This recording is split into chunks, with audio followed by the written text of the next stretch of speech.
E vamos falar sobre... Nós estamos numa série de sermões falando sobre crescimento, transformação, crescimento contínuo. Transformação, crescimento contínuo. Eu realmente gostei desse tema e acho que ele é muito propício, que ele tem tudo a ver com o que deve acontecer com aquele que ouviu a palavra, que desenvolveu a fé, que acreditou, que se arrependeu, se entregou a Cristo, recebeu o perdão do pecado, o Espírito Santo, e hoje vive a vida com Deus. Então, transformação, crescimento contínuo tem tudo a ver com aquele que se identifica como cristão. Nós precisamos crescer. Já foi falado aqui sobre o que é crescimento espiritual e como isso contribui para o meu relacionamento com Deus. Foi falado também sobre o exemplo de crescimento na palavra de Deus e como Deus trabalha no nosso crescimento. Também foi falado por que devo crescer. Por que devo crescer? E se você não está crescendo, está morrendo. E hoje falarei sobre crescimento, um processo natural. Esse é o título, ou o subtítulo aqui do meu tema. E vou usar Colossenses para falar sobre crescimento. Sobre crescimento e sobre o aspecto de um processo natural.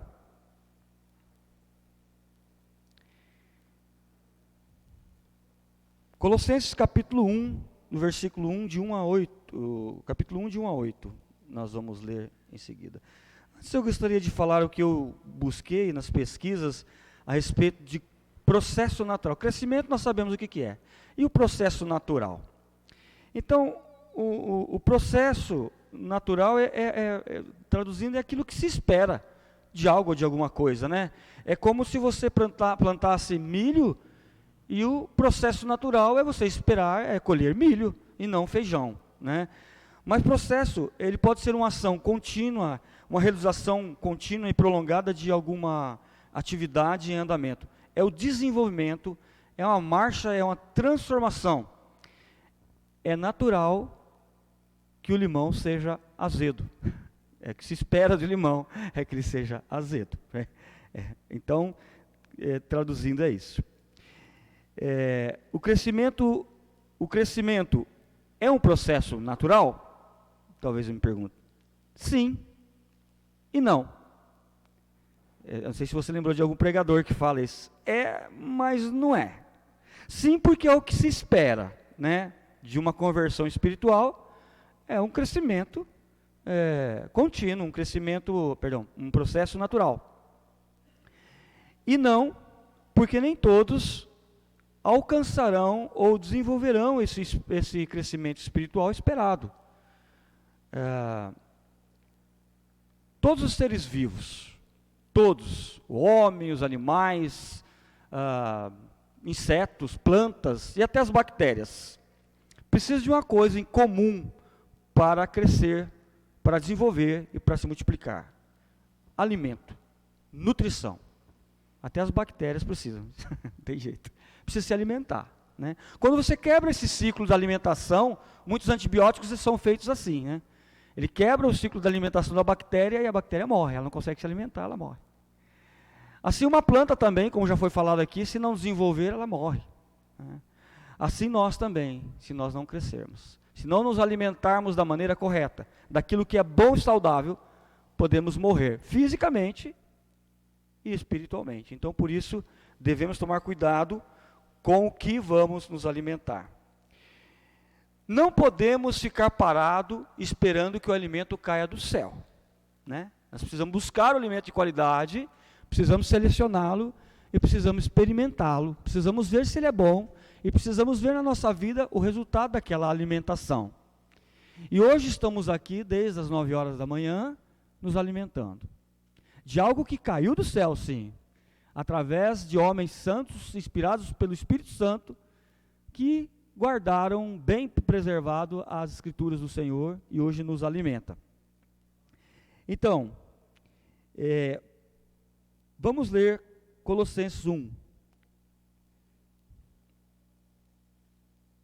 Paulo, apóstolo de Cristo Jesus, por vontade de Deus, e o irmão Timóteo, aos santos e fiéis irmãos em Cristo que se encontram em Colossos. Graça e paz a vós outros, da parte de nosso Deus e Pai. Damos sempre graças a Deus e Pai de nosso Senhor Jesus Cristo, quando oramos por vós, desde que ouvimos da vossa fé em Cristo, e do amor com que tendes para com todos os santos por causa da esperança que vos está preservadas no céu, da qual antes ouvistes pela palavra da verdade do Evangelho, que chegou até vós, como também em todo o mundo está produzindo frutos e crescendo. Tal acontece entre vós desde o dia em que ouvistes e entendestes a graça de Deus na verdade, segundo fosse instruído por Epáfras, nosso amado conservo, e quanto a vós outros, fiel ministro de Cristo, o qual também nos relatou o vosso amor. Veja bem, o que Paulo está falando logo de cara aqui, que demonstra que ele é um homem crescido espiritual, que demonstra que ele vive a vida espiritual. Ele estava orando, ele e Timóteo, eles oravam muito pela igreja, muito pelos irmãos, eles oravam, eles se dobravam diante de Deus e oravam. Eu li um comentário nós temos lá o site do Bible Curse, não sei se eu falei bonito agora, mas é isso aí, é um curso bíblico em inglês, né? E lá tem alguns comentários, eu lendo a respeito é um site que está à disposição de todos, se quiserem buscar na internet. E lá eu vendo sobre oração e vendo sobre o assunto que eu ia falar, eu vi um comentário lá que não é bíblico, mas me chamou a atenção falando sobre esse alimento, sobre a oração. E é chocante. É um tal de Edward Bowles, ele é um irmão nosso, americano, ele falou assim: o homem preguiçoso não ora, não vai orar, e nem é capaz de orar, pois a oração exige energia. Eu falei, gente, mas que coisa dura de se ouvir. O homem preguiçoso não ora, ele não falou, não ora agora, não ora e não vai orar. Você precisa de energia para orar. Preguiçoso não gasta energia nem para orar. Paulo estava dizendo, eu oro a Deus por vocês, e eu oro muito por vocês. Nós estamos vendo alguém que realmente, toda pessoa que se intitula cristão, reconhece que Paulo era um homem crescido e amadurecido espiritualmente. Ele, junto com o irmão Timóteo, estava fazendo justamente algo que Deus espera, naturalmente, que aconteça com você e comigo, que nós oremos, né? E ao fazer isso, ele não só estava orando, mas estava ensinando essas pessoas também que nós devemos orar. Se você abrir a Bíblia desde o começo ao fim, você vai ver que Deus espera que nós oremos, que nós busquemos Ele em oração. Esse é um tipo dos alimentos que você pode alimentar-se todos os dias, e vai te dar sustentação, e vai te dar força e energia. O que Paulo está escrevendo, inspirado pelo Espírito de Deus, o que ele está fazendo é cuidando, amando aqueles irmãos, incentivando, instruindo e motivando a continuar crescendo na vida espiritual. Então, essa primeira atitude de Paulo mostra que nós precisamos orar também. Veja, no versículo 3 ele fala assim, damos sempre graças a Deus e Pai de nosso Senhor Jesus Cristo, quando oramos por vós. E você vê também, agora no versículo 9, eu vou entrar um pouquinho aqui no 9 também, já para falar, que ele continuava orando. Por esta razão também nós, desde o dia em que ouvimos, não cessamos de orar por vós e pedir. Não é? Veja capítulo 4, versículo 2. Capítulo 4, versículo 2. De Colossenses mesmo. Perseverai na oração, vigiando com ações de graça. Versículo 3, agora do 4. Suplicai ao mesmo tempo por nós também, para que Deus nos abra porta à palavra, a fim de falarmos do mistério de Cristo, pelo qual também estou algemado. Então agora ele está ensinando. Orem, supliquem. Talvez a gente precise entender um pouco mais sobre orar e suplicar a Deus. Suplicar a Deus é algo assim que demonstra ainda mais humildade da nossa parte diante de Deus, é nos prostrar diante de Deus. Eu vi um exemplo de uma igreja, uma denominação, eu não lembro qual, que eu vi toda a congregação, não sei, mas uma parte da congregação ajoelhados numa praça pública, orando a Deus, para que Deus tenha misericórdia dessa cidade, desse estado e do país e do mundo, por causa da pandemia. Eu achei aquilo tão interessante, eu falei, gente, talvez eu pudesse convidar a igreja lá onde eu congrego, na Igreja do Senhor, na Zona Leste, a fazermos algo parecido. Talvez não em praça pública, mas talvez aqui, que pudéssemos então ter um momento só de oração. Eu penso que a igreja precisa ser uma igreja de oração. O cristão tem que ser um cristão de oração. O homem de Deus é um homem de oração. Jesus orava, Paulo orava, Timóteo orava, Epáfras orava, que foi quem pregou aqui para Colossos, para os colossenses. Então, se ele está nos ensinando o que nós devemos orar, talvez nós devêssemos prestar mais atenção nisso. Eu não sei se já aconteceu com você, de deixar para orar no final do dia, quando você vai dormir, lá quando você já está com todo o cansaço do dia, e você para assim, já deitadão lá, e você vai, Senhor, eu vou orar, porque eu tenho que orar, porque eu sou cristão, então, Senhor Deus poderoso, acorda, não sabe nem o que falou com Deus. Eu não sei se isso aconteceu com você, mas aconteceu comigo já, e não uma vez não, várias vezes, eu fiquei com uma vergonha, e confesso, irmãos, é vergonhoso, porque nós temos todo o nosso dia para escolher um momento para nós irmos diante de Deus, e com vitalidade e energia orar a Deus, com prazer, com alegria, saber o que falarmos com Deus e o que pedimos para Deus, ao passo de você terminar a oração e falar, puxa, eu orei a Deus mesmo, e Deus me ouviu, né, em nome de Jesus. Talvez isso seja um exemplo meu, ruim, mas que talvez te ajude a orar a Deus com toda a energia. Orar em todo tempo e lugar também é importante. Vamos orar, gente. Vamos dar graças a Deus. Já que temos energia, né? Oremos com alegria, suplicamos com humildade, para que vamos orar? Para que muitas pessoas sejam salvas nesse mundo. Para que o Evangelho alcance mais pessoas. E para aqueles que Deus já alcançou com o seu Evangelho, vamos orar para que fiquem firmes na palavra de Deus. Para que não desistam, por causa do sofrimento, por causa do desânimo, por causa da dor, ou por causa de muita alegria, ou por causa de muitas bênçãos, porque também quando vem bênçãos demais, a gente se distrai com as bênçãos. Se você ganhar muito dinheiro, é perigoso você se distrair com muito dinheiro. Mas que Deus te abençoe com muito dinheiro, para que você possa servir também Ele bem. Um outro ponto que Paulo chama a nossa atenção, aí volta no capítulo 1, no versículo 9b, a segunda parte do capítulo, assim eu separei. Vou ler primeiro, depois eu vou falar o que eu parei.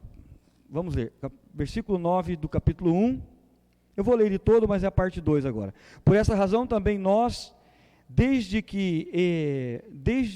o dia em que ouvimos, não cessamos de orar por vós, e pedir que transbordei do pleno conhecimento da sua vontade, em toda sabedoria e entendimento e espiritual. É inconcebível, é inaceitável que alguém que tenha se entregado a Cristo genuinamente, que recebeu o perdão dos seus pecados, tem o Espírito Santo dentro dele, e como diz o meu irmão Alex, testifica junto com o meu espírito que eu sou filho de Deus, é inaceitável que eu não tenha desejo, vontade de conhecer mais a respeito desse tão grande Salvador. Como que você vai explicar para Deus que você não tem vontade de ler a Bíblia? Como que você vai falar da Bíblia para as pessoas se você não entende o que ela está falando? Como você vai pregar o Evangelho se você não quer aprender mais? Se eu não quero aprender mais a respeito do Evangelho Salvador, Romanos diz que o Evangelho é o poder de Deus para a salvação de todo aquele que crê, de todos os que creem. Lá ele diz, do judeu primeiro, mas também do grego, de todos nós.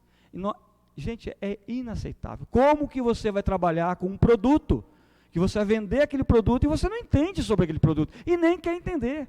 Ou então deixa também para entender um pouquinho lá no final da noite, quando você está bem cansado, aí começa a ler e dorme em cima da Bíblia, cara. É até bonito de ver, eu acho até, pelo menos tentou ler, né? É uma boa atitude, mas não é saudável. Não vai conseguir aprender muito desse jeito, né? Nós precisamos aprender sobre esse tão grande Salvador que é Jesus Cristo, para que transbordeis de pleno conhecimento da sua vontade e toda sabedoria e entendimento, em toda sabedoria e entendimento espiritual. O versículo 10, 11, 12 do capítulo 1 diz, o que vai acontecer com a gente se nós nos dedicarmos a essa leitura, a esse conhecimento em toda sabedoria e entendimento espiritual. Versículo 10, a fim de viverdes de modo digno do Senhor, para o seu inteiro agrado, frutificando em toda boa obra, crescendo no pleno conhecimento de Deus, sendo fortalecidos com todo o poder, segundo a força da sua glória, em toda a perseverança e longanimidade, com alegria, dando graças ao Pai, que vos fez idôneos, a parte que vos cabe, a herança dos santos na luz. Olha só a necessidade de nós aprendermos mais de Jesus e onde isso vai nos levar. Foi falado sobre herança hoje, né? Nós somos herdeiros, co-herdeiros com Cristo. É essa herança que nos aguarda. Então, o que devemos fazer? Vamos pedir e vamos buscar na palavra o pleno conhecimento da vontade de Deus em toda a sabedoria e entendimento espiritual. Gente, a Bíblia é inteirinha espiritual. Eu já falei aqui uma vez, e vocês sabem disso, você é espiritual. A nossa carcaça vai ficar aqui sepultado no cemitério, falei tudo junto. Num cemitério, no meu caso vai ser cremado, que eu já falei que eu serei cremado. Mas eu sou eterno, você é eterno. Por isso nós precisamos buscar coisas espirituais eternas, que está nas Escrituras, para que nos alimente e nós possamos então caminhar até que cheguemos a esse momento que Deus vai nos chamar. Uma outra situação aqui que eu gostaria de comentar também, é que, me perdi um pouquinho, aqui. Como vamos exercitar então o conhecimento que nós obtivemos através da palavra do Senhor? Toda vez que você vai no encontro na igreja, no encontro dos irmãos, você está sendo alimentado pela palavra de Deus, porque a conversa é, como vamos servir melhor o Senhor? Como estamos fazendo isso, né? Então, vamos exercitar a nossa fé em Deus e o nosso crescimento. Vá para o capítulo 3 de Colossenses também. Capítulo 3, versículos 5 a 11. Eu estou usando bastante a Bíblia aqui porque ela explica bem, Deus fala muito melhor de qualquer um de nós, e no único livro nós podemos ter tanto conhecimento, tanta sabedoria, para colocar em prática em nossas vidas. Como você vai exercitar a sua fé? Versículo 5. Fazei, pois, morrer a vossa natureza terrena, prostituição, impureza, paixão lascívia, desejo maligno e a avareza, que é a idolatria. Por essas coisas é que vem a ira de Deus sobre os filhos da desobediência. Ora, nessas mesmas coisas andastes vós também, no outro tempo, quando vivíeis nela. Agora, porém, despojar-vos igualmente de tudo isso, ira, indignação, maldade, maledicência, linguagem obscena do vosso falar. Não mintais uns aos outros, uma vez que vos despistes do velho homem, como com seus feitos, e vos revestistes do novo homem, que se refaz para o pleno conhecimento, segundo a imagem daquele que o criou, no qual não pode haver nem grego, nem judeu, nem circuncisão, bárbaro, cita, escravo, livre, porém Cristo é tudo em todos. Então, não tem nem necessidade de explicar como vamos exercitar o conhecimento que a palavra do Senhor nos deu. E não é o conhecimento, é o conhecimento da plena vontade de Deus em toda a sabedoria e entendimento espiritual. A carta a Colossenses vai do começo ao fim falando como é que fazemos isso, como é que buscamos isso e como colocamos em prática. É prático, é isso que devemos fazer. E algumas coisas daqui, dessa lista de coisas ruins e pecados, que é uma grande lista, fez parte de nossa vida por muito tempo. E nós vivemos por muito tempo nisso aí. E muitas vezes não buscamos o entendimento pleno da vontade de Deus e caímos no pecado. Pior do que cair no pecado, ficamos lá. E daí, como é que nós vamos adorar a Deus numa vida assim? As virtudes e os dons desse Espírito estão nos versículos 12, 16 e 17 de Colossenses. Hoje é Bíblia que não acaba mais, hein? O Igor até leu algumas coisas já hoje. Eu vou só pegar versículo 12, 16 e 17. Revesti-vos, pois, como eleitos de Deus. Igor leu 1, 23, né? Revesti-vos, pois, como eleitos de Deus, santos e amados, de ternos afetos de misericórdia, de bondade, humildade, mansidão, de longanimidade. Versículo 16. Habite ricamente em vós a palavra de Cristo, instruí-vos e aconselhai-vos mutuamente em toda sabedoria, louvando a Deus com salmos, hinos, cânticos espirituais, com gratidão em vosso coração. E versículo 17. Em tudo o que fizerdes, seja palavra, seja ação, fazei-o em nome de Jesus, do Senhor Jesus, dando por ele graças ao Deus e Pai.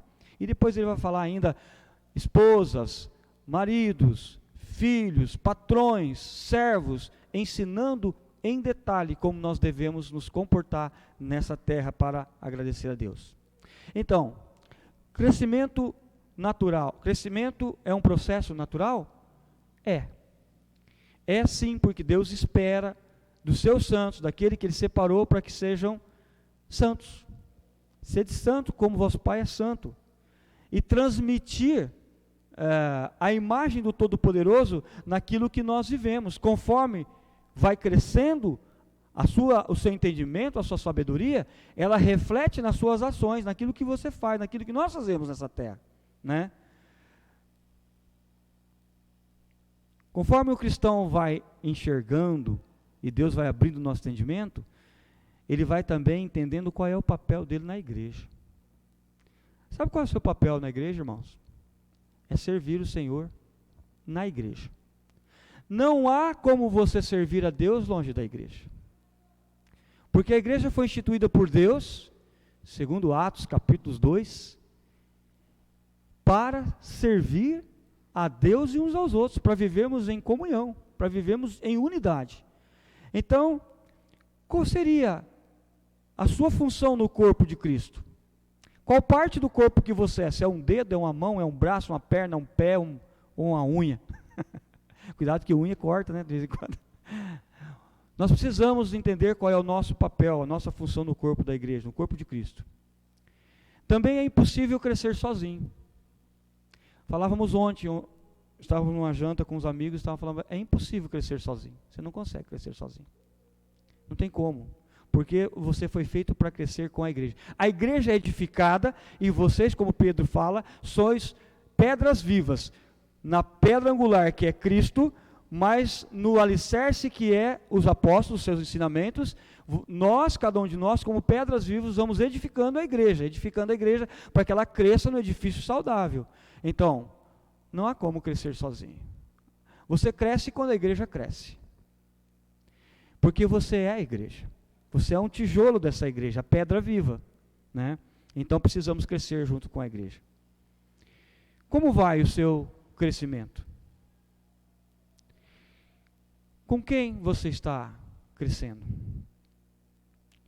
Como vai o seu servir a Cristo? Com quem você está andando? O que você está comendo, se alimentando? Paulo se alimentava da fonte verdadeira que era Deus e Jesus através do Espírito. Paulo ensinava e ensinou Timóteo, que ensinou a igreja, lá onde ele estava em Éfeso, por exemplo. Epáfras, aliás, Paulo era parecidíssimo com Jesus. Eu vou falar algumas coisas que eu observei em Paulo que eu acho que você também deve concordar comigo. Paulo era parecido com Jesus, eu anotei aqui, porque ele orava, Jesus orava, pregava, Jesus pregava. Paulo amava, Jesus amava, perdoava, apanhava, consolava, ensinava, tinha alegria, conhecia Jesus, foi perseguido e morreu pela mesma causa de Jesus. Timóteo era parecido com Paulo.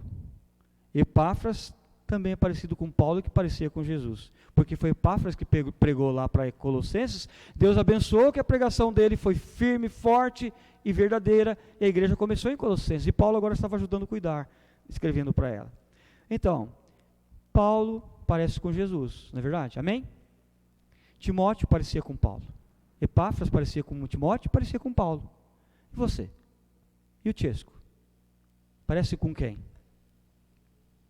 Com quem eu estou me parecendo? Como está o meu processo de crescimento espiritual? Deve crescer naturalmente, se eu me alimentar daquilo que é saudável. Então, a conclusão é que, se somos filhos de Deus, ou se queremos ser filhos de Deus, devemos buscar crescimento, transformação e crescimento contínuo, e esse crescimento deve ser natural ou naturalmente, conforme Deus espera de nós. Que Deus te abençoe. Que esta semana você possa anotar alguns dessas qualidades, desses dons que o Espírito Santo nos dá, que talvez você não tenha ainda, e você possa buscar ele. É um desafio mesmo. E que se há algum desses frutos das trevas, do mal, que está em nós ainda, que a gente possa pegar esses que estão assolando a nossa vida e lutar contra isso. Isso é prática. E que você só vai conseguir fazer isso se você dobrar o seu joelho diante de Deus, orar a Ele genuinamente, com toda a fé e toda a energia, e você ler a palavra dEle, e entender quem é Jesus, e o que Ele fez, e o que você pode fazer servindo Ele na igreja. Deus te abençoe, irmão. Que essa semana seja ótima, seja maravilhosa para o seu crescimento espiritual.